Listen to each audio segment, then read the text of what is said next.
I grew up in the 1960s. We had one television in the living room, and when there was a black face on television, people would literally run out of bedrooms to the living room to see what was going on. And unfortunately, they were often fleeting images. We just wanted fairness and equality, and that's what we fought for. And that's where United Church of Christ was a godsend. It is no exaggeration to state that the Office of Communication literally invented media advocacy at the federal regulatory level. The Office of Communications really defined what the public interest means in broadcasting with the WLBT case.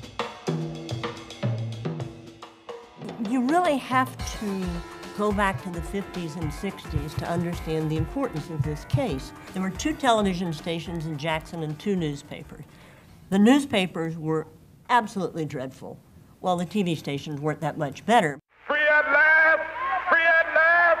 Thank God Almighty! We are free at last! Martin King came along and was so heavily supported by the Board for Homeland Ministries, and he talked to us about how they were being treated in the South on the stations, and I went down and went from town to town and watched, and we decided we had to do something. National stations were putting out broadcasts that dealt with the civil rights issue, but the stations in the South, they'd black out a national broadcast and claim that they had cable trouble. We found that there was such a terrible situation in Jackson, Mississippi with WLBT. It had a KKK bookstore on the property, and it discriminated terribly against blacks. It was the NBC outlet. It's the most powerful station in the Mid-South. I'm glad that the United Church of Christ did choose WLBT, but I think that it will always be a significant case because it reflected some things that were not only going on here in Jackson, but the attitude in the South generally. They had a children's program, and we asked the NAB to send a letter to all broadcasters asking that Romper Room should be integrated. If they had sent that letter, I probably wouldn't have gone any farther.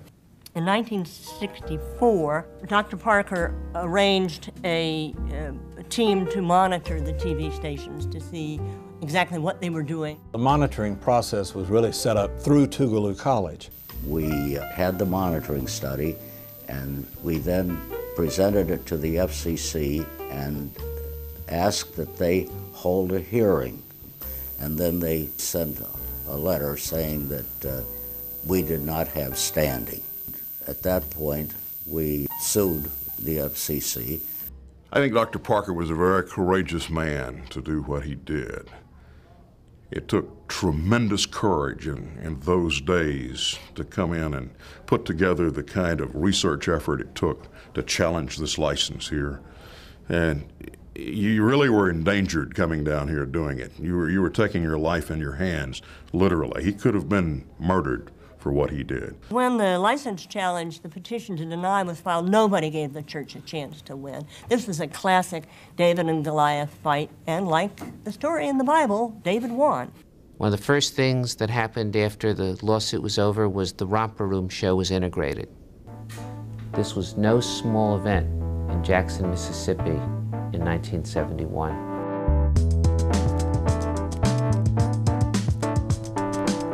At the end of the 10-year fight for this permanent license, a majority black-owned group was formed that got the permanent license. And Aaron Henry, who had once been denied airtime on this station because he was black, became chairman of the board. I think the United Church of Christ's Office of Communications stepping into the WLBT case was probably one of the most instrumental things that have happened in the broadcast industry. When they realized that you could take the license away from a TV station, when you realized that that great economic power could be lost because of the way you're treating black people, then it really had an impact. Things really started to change when it hit the pocketbook, and people got the realization that we can't continue doing this. We've got to change our ways. I never dreamed of being in broadcasting. I had many dreams.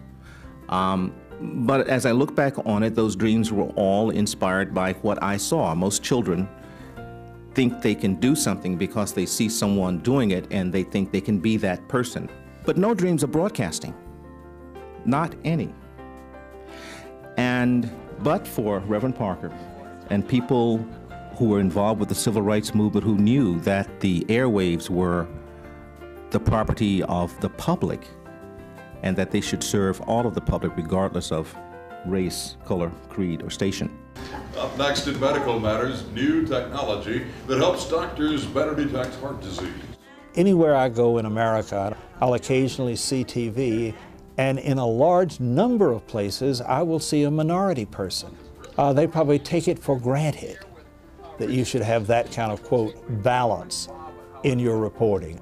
But it's there and can't be taken away, and that's a victory for all Americans.